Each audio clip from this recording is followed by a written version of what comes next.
Halo, perkenalkan nama saya Juanda Andreas Asyolan Nenggolan. Saya dari Prodi Ilmu Komputer di Universitas HKBP Indonesia Pematang Siantar dengan NPM 220205020. Kali ini saya akan menjelaskan materi tentang apa itu data mining, sejarah, dan ruang lingkupnya pada Artificial Intelligence atau AI. Yang pertama ada pengertian data mining. Data mining adalah proses untuk mengumpulkan dan mengolah data guna mengekstrak informasi penting yang dapat digunakan dalam pengambilan keputusan. Proses ini melibatkan teknik statistik, matematika, dan kecerdasan buatan atau AI untuk mengidentifikasi pola, tren, korelasi, dan model prediksi yang berguna. Data mining sering disebut juga sebagai Knowledge Discovery in Database atau KDD.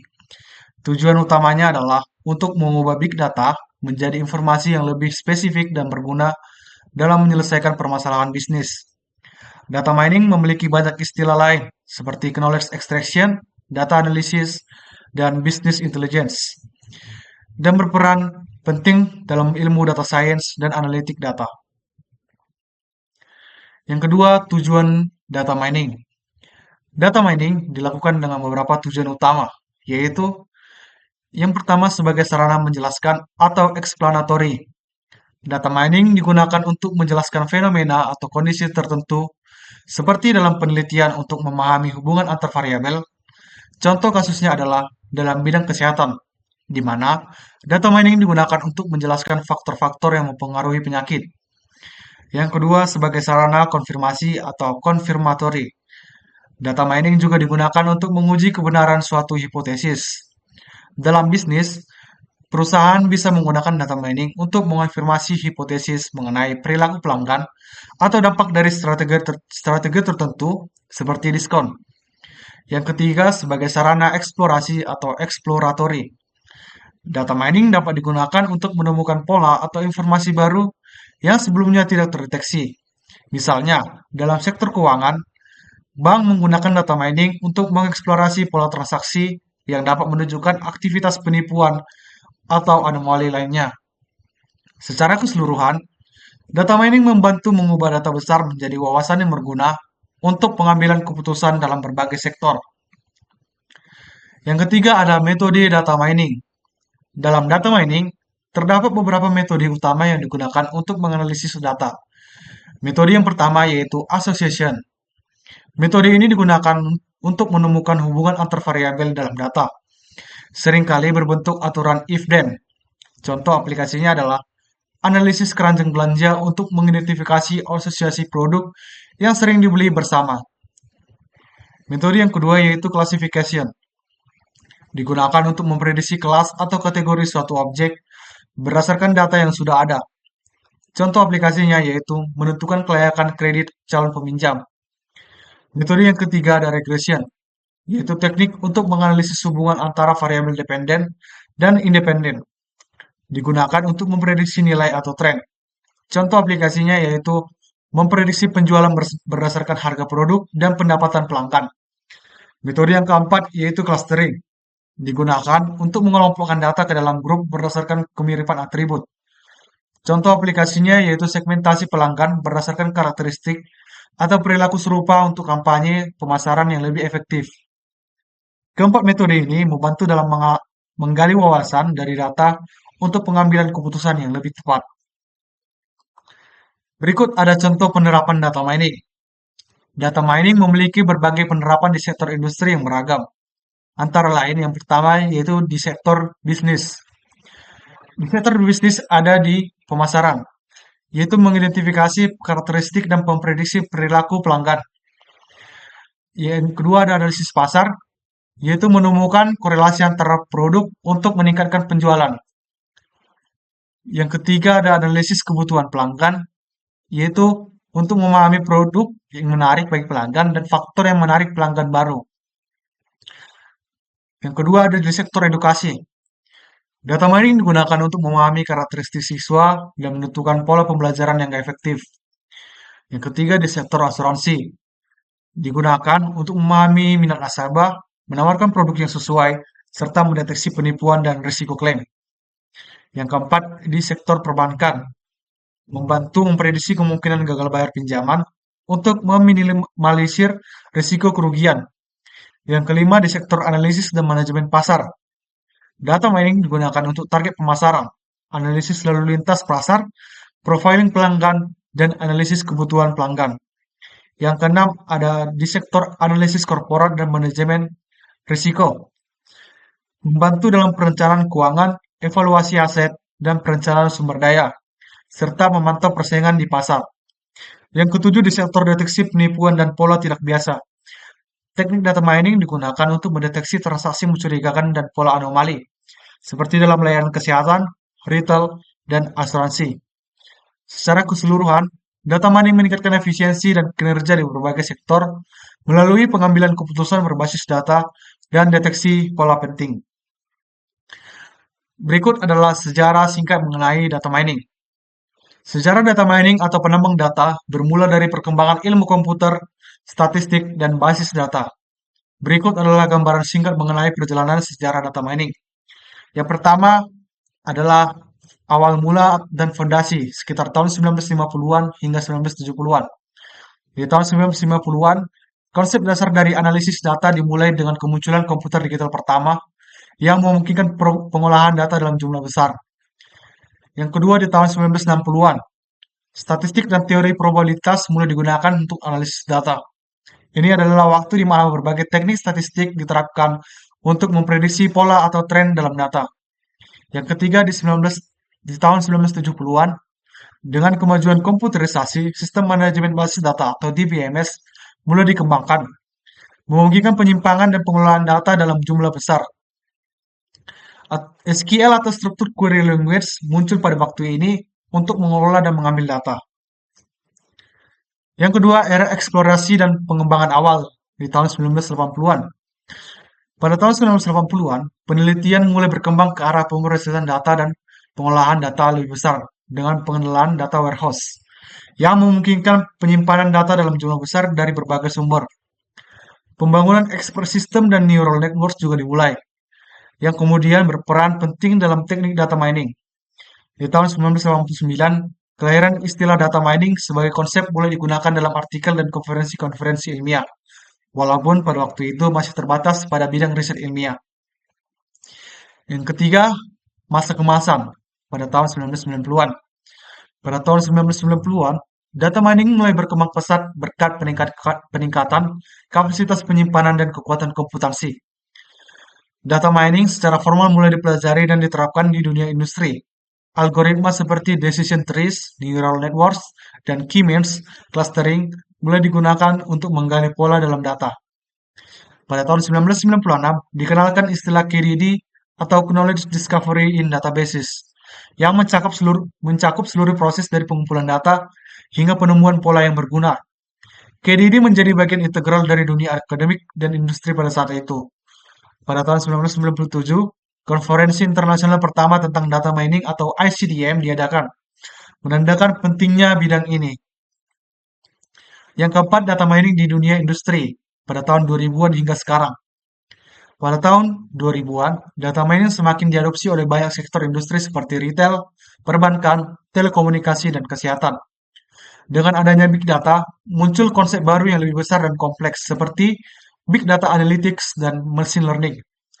Perusahaan-perusahaan besar mulai menggunakan teknik data mining untuk analisis perilaku pangan, prediksi tren pasar, serta untuk meningkatkan efisiensi operasional. Pada tahun 2010-an, adanya perkembangan teknologi seperti cloud computing, Internet of Things atau IoT, dan kemampuan komputasi yang lebih kuat membuka peluang baru bagi data mining dalam konteks yang lebih luas, termasuk analitik prediktif dan analitik real-time. Pada tahun 2020-an, teknologi data mining semakin terintegrasi dengan teknologi AI atau kecerdasan buatan, dan ML atau machine learning, membawa kemampuan analitik ke tingkat yang lebih maju dan memungkinkan pemrosesan data yang lebih cepat dan lebih akurat. Yang berikutnya adalah ruang lingkupnya data mining pada artificial intelligence atau AI. Data mining dalam kecerdasan buatan atau AI berfokus pada penggunaan teknik untuk menggali pola dan informasi dari data besar yang dapat meningkatkan kemampuan AI. Berikut ruang lingkup utama data mining dalam AI. Yang pertama, ada pembelajaran mesin atau machine learning. Data mining membantu menemukan pola yang digunakan untuk membuat prediksi dan keputusan otomatis. Yang kedua, ada penggalian pola tersembunyi, menggunakan teknik seperti clustering dan association rule mining untuk menemukan hubungan tersembunyi dalam data. Yang ketiga, ada prediksi dan pengambilan keputusan, menganalisis data historis untuk memprediksi hasil di masa depan dan mendukung keputusan otomatis.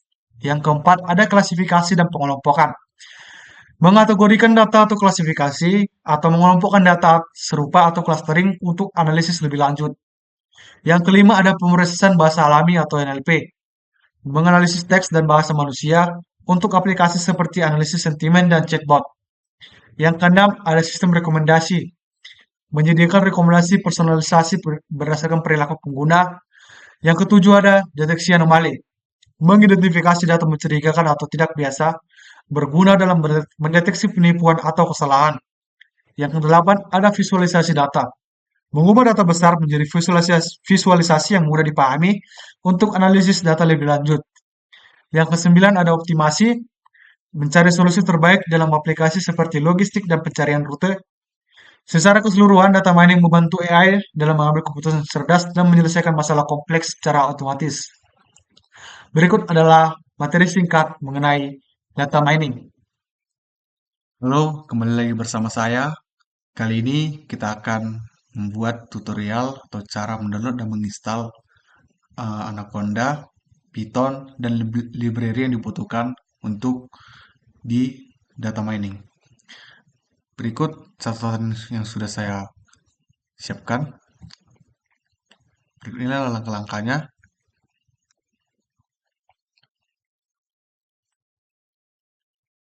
Yang pertama adalah kita melakukan download Anaconda. Kita kunjungi situs resmi Anaconda dan pilih versi Anaconda yang sesuai dengan sistem operasi seperti Windows, macOS, Linux. Karena kita menggunakan sistem operasi Windows, maka kita akan mendownload versi Windows-nya. Ini adalah website resmi dari Anaconda. Kita klik.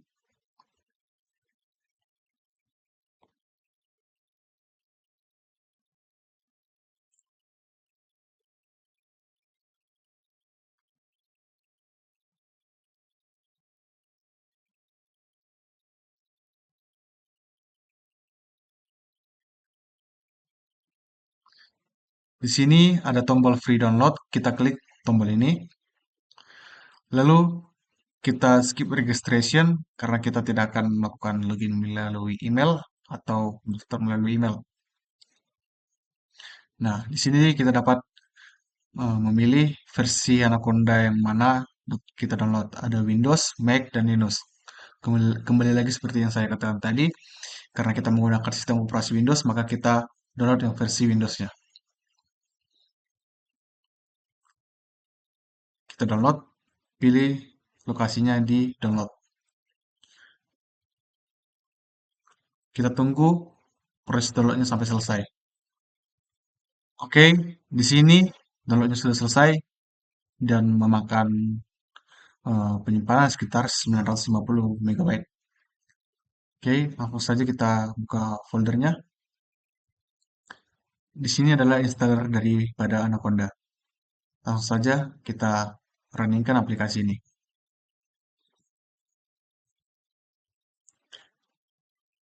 Kita tekan next. Kita tekan I agree. Di sini kita install for untuk kita diri sendiri yaitu Jasmine. Di sini adalah destination folder atau di mana lokasi folder daripada Anaconda ini akan kita install. Di sini lokasinya berada di C, di folder user, kemudian di Predator Helios sesuai dengan nama laptop saya, dan nama foldernya itu adalah Anaconda 3. Nah, space yang dibutuhkan sekitar 5,2 GB, sedangkan di directory atau di disk C saya, karena di sini disk C, space yang tersedia sekitar 143 GB lagi. Karena saya ingin menginstalnya di D, maka kita pilih browse, kita pindahkan dari C ke D. Di sini kebetulan saya pernah membuat folder Anaconda Python, namun aplikasi Anaconda ini sudah saya hapus karena pengaruh dari install ulang laptop. Di sini kita akan pilih saja folder ini, atau lebih tepatnya kita akan replace folder lama dengan folder baru.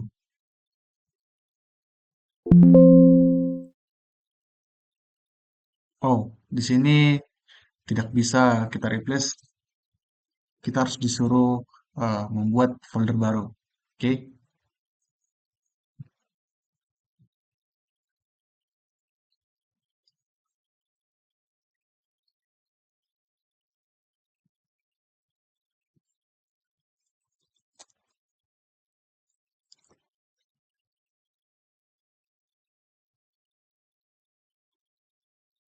kita pilih next, kita pilih install.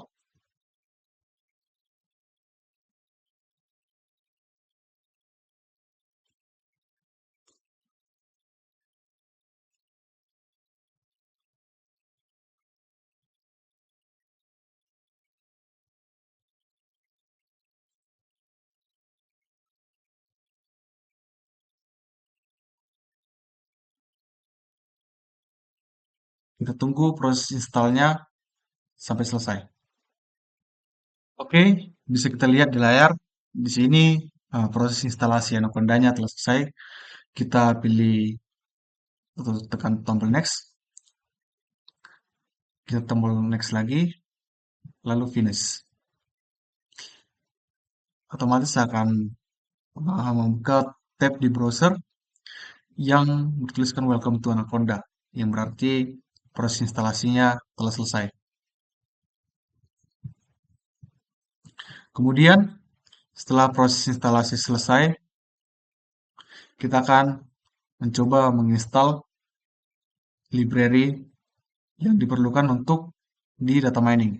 Namun sebelum kita menginstal library, kita akan membuat sebuah environment agar library-library tersebut dapat kita tempatkan di environment yang kita buat. Nah, untuk memulai proyek data mining, sangat disarankan untuk membuat environment terpisah. Ini akan membantu mengelola dependencies dan versi library. Yang pertama itu, kita buka Anaconda Prompt atau terminal dan buat environment baru dengan perintah conda create min-n data mining Python-nya dengan versi 3.12. Gantilah data mining dengan nama environment yang Anda inginkan. Kita copy perintah ini, kita masukkan ke Anaconda Prompt.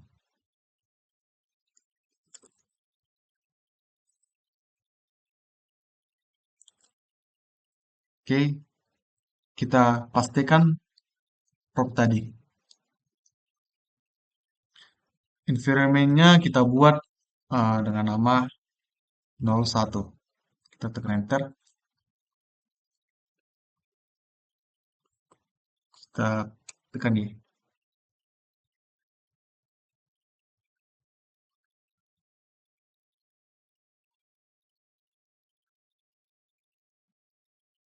Kita tunggu prosesnya sampai selesai. Oke, prosesnya sudah selesai. Yang kemudian langkah selanjutnya adalah kita aktifkan environment yang baru dibuat dengan perintah conda activate data mining. Data mining ini kita ubah tadi, nama environment-nya adalah 01.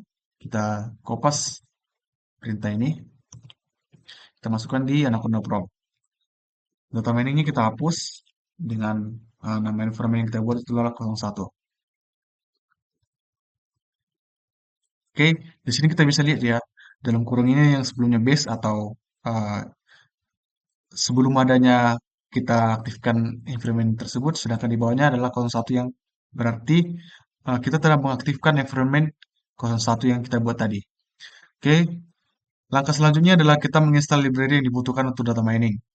Berikut adalah beberapa library populer yang biasa digunakan pada data mining. Yang pertama ada Pandas untuk manipulasi data, yang kedua ada NumPy untuk komputasi numerik, yang ketiga ada Matplotlib atau Seaborn untuk visualisasi data, Yang keempat ada Skysheet-Learn untuk algoritma machine learning. Yang kelima ada NLTK atau Speci untuk pemrosesan bahasa alami atau NLP. Yang keenam ada Speci, ada SciPy untuk komputasi ilmiah tambahan. Untuk menginstal semua library di atas, Anda bisa menjalankan perintah berikut di Anaconda Prompt atau terminal. Berikut adalah uh, perintah atau promptnya. Kita kopas saja prompt tersebut. Kita masukkan di Anaconda Prompt. Tekan Enter. Kita tekan Y, lalu kita tunggu prosesnya sampai selesai. Oke, bisa kita lihat di layar, proses instalasi library tersebut tadi sudah selesai. Lalu langkah selanjutnya adalah jika kita membutuhkan library lain, kita bisa menambahkan dengan Conda install nama library-nya atau menggunakan PIP jika library tidak tersedia di Anaconda, yaitu PIP install dan nama library-nya. Yang berikutnya kita verifikasi instalasi library. Setelah library diinstal, kita dapat memverifikasi bahwa semua terinstall dengan benar dengan menjalankan script Python di Anaconda Prompt atau di terminal. Berikut adalah prompt-nya. Kita kopas saja prompt ini, lalu kita masukkan di Anaconda Prompt.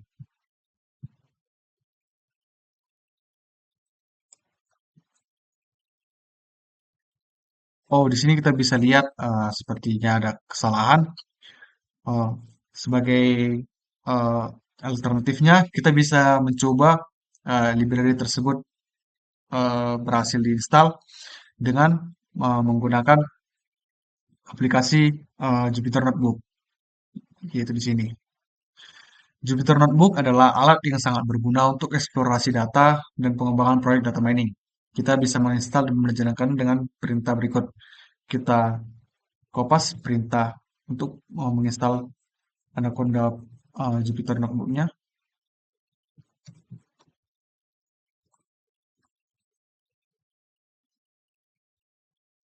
Kita tunggu proses instalasinya sampai selesai.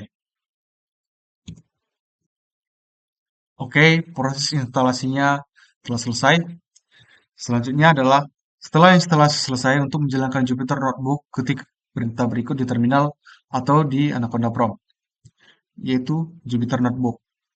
Ini akan membuka Jupyter di browser Anda dan Anda dapat memulai notebook baru untuk bereksperimen data mining. Oke, kita buka Anaconda Prompt-nya. Kita ketikkan Jupyter Notebook. Kita tekan Enter.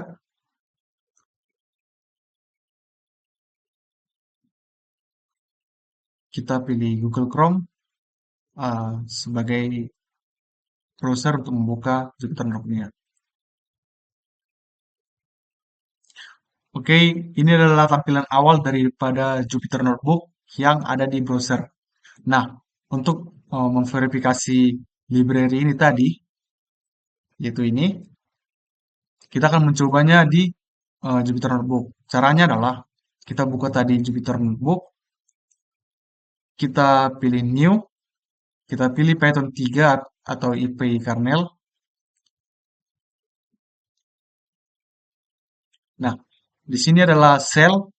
Ini adalah shell yang berfungsi untuk kita menempatkan program atau prompt berbahasa Python untuk melakukan eksperimen data mining.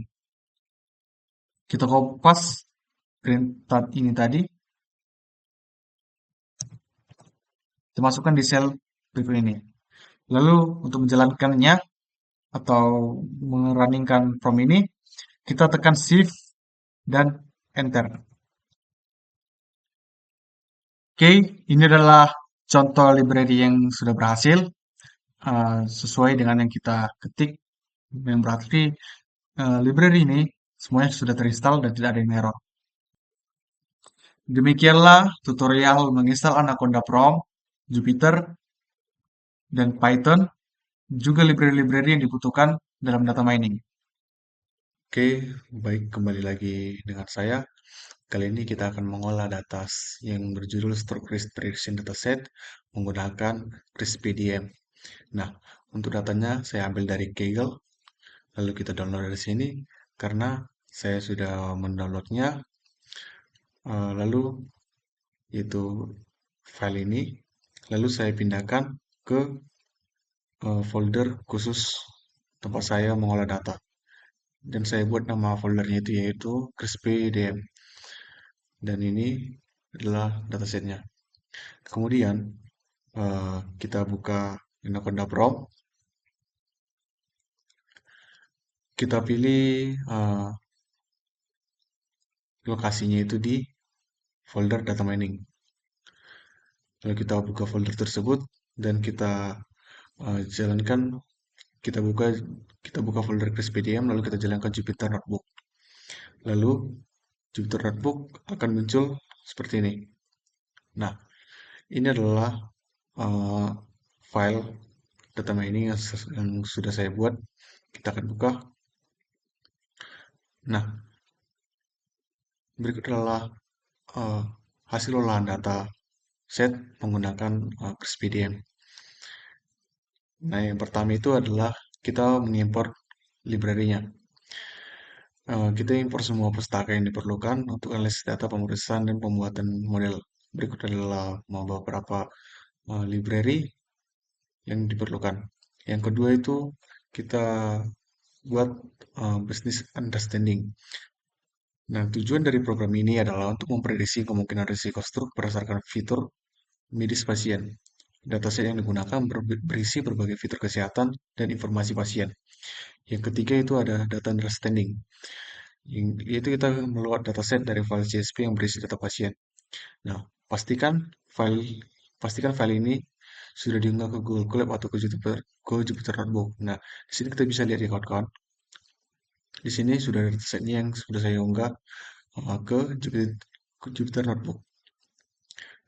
Kemudian kita menampilkan informasi dasar tentang dataset menggunakan perintah ini. Perintah ini berfungsi menampilkan jumlah data, tipe data, dan apakah ada nilai yang hilang. Juga pada prompt ini menampilkan ringkasan statistik dari dataset. Dan prompt ini untuk menampilkan 5 baris pertama dari dataset. Berikut hasilnya. Nah, kemudian kita melakukan visualisasi distribusi variabel target. Targetnya itu adalah address.